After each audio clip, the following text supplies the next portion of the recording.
si l'on est visé par des tirs de missiles ou par des tirs balistiques de petit calibre, eh bien, que l'on soit journaliste, fixeur ou chauffeur, en fait, les risques sont les mêmes. Je m'appelle Alexis Gilly, je suis reporter indépendant et je reviens d'une mission de 3 semaines en Ukraine où j'ai été accompagné tout le long par des fixeurs sur le terrain. Un fixeur, c'est plusieurs choses, c'est avant tout quelqu'un qui connaît bien le terrain et qui, d'aventure, peut avoir des contacts sur le terrain. C'est très important, en particulier dans des terrains hostiles, comme c'est le cas là-bas en Ukraine, dans la mesure où on est souvent amené à discuter avec des généraux, avec des personnes armées pour lesquelles c'est important d'expliquer ce que l'on fait en tant que journaliste et de ne pas passer, par exemple, pour des espions. Un bon fixeur, c'est avant tout quelqu'un, comme je le disais tout à l'heure, qui connaît bien le terrain et qui est constamment préoccupé par la sécurité du journaliste. Ça, c'est vraiment quelque chose qui est important, c'est un compagnon de route, quelqu'un qui prend les mêmes dangers que le journaliste, mais qui n'en a pas forcément les mêmes retombées. C'est quelqu'un qui, par exemple, ne va pas constamment avoir son nom dans les journaux, avoir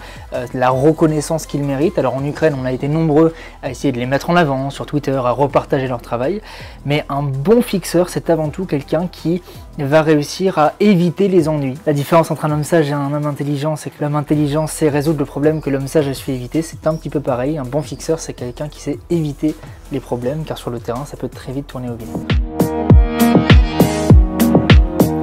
On court exactement les mêmes risques en étant journaliste qu'en étant fixeur, dans la mesure où on partage régulièrement le même logement, on partage les mêmes véhicules, ce qui fait que par exemple, si l'on est visé par des tirs de missiles ou par des tirs balistiques de petit calibre, eh bien, que l'on soit journaliste, fixeur ou chauffeur, en fait, les risques sont les mêmes. Donc c'est vrai que ça implique d'une certaine manière une certaine responsabilité au niveau du journaliste qui va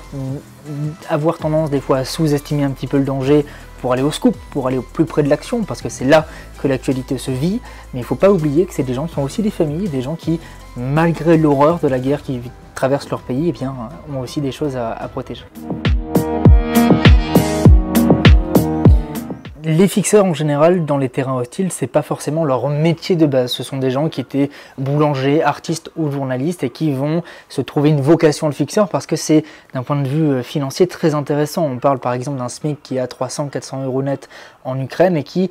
c'est des personnes qui vont être payées 200, 300, 500 € par jour lorsque le niveau de risque atteint des sommets. Là c'est pour l'Ukraine, mais on a par exemple des exemples au Moyen-Orient où c'est pas rare qu'en Syrie ou en Afghanistan, eh bien, les fixeurs soient payés 1000 ou 1500 € par jour. L'avantage d'avoir des niveaux de rémunération qui sont aussi hauts, c'est qu'on a un peu moins peur de se faire vendre, c'est-à-dire d'être échangé contre de l'argent, contre des tribus hostiles.